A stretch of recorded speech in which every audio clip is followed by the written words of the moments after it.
ظلمنا أنفسنا وإن لم تغفر لنا وترحمنا لنكونن من الخاسرين সাবেক প্রধানমন্ত্রী ও বিএনপির চেয়ারপারসন বেগম খালেদা জিয়ার রুহের মাগফিরাত কামনায় দোয়া মাহফিল অনুষ্ঠিত হয় রংপুর পরশুরাম মেট্রোপলিটন থানা বিএনপির উদ্যোগে 7 জানুয়ারি বুধবার বাদ মাগরিব খটখটিয়া উচ্চ বিদ্যালয় প্রাঙ্গণে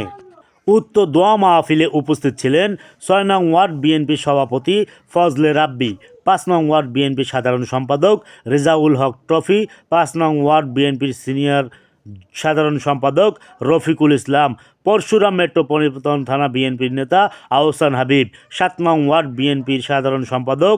আতিকুর রহমান মুরাদ, মহানগর জিয়া সাইবার দলের সভাপতি মুফাজ্জল হোসেন,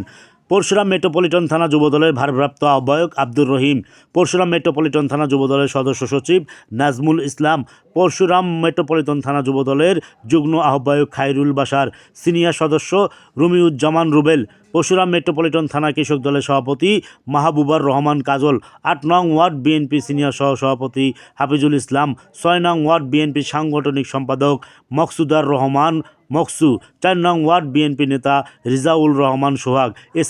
এছাড়াও উপস্থিত ছিলেন পরশুরাম মেট্রোপলিটন থানা বিএনপি ও অঙ্গ সংগঠনের নেতৃবৃন্দ। উক্ত দোয়া মাহফিল পরিচালনা করেন খটখটিয়া আকবরিয়া জামে মসজিদের খতিব মোহাম্মদ জিল্লুর রহমান।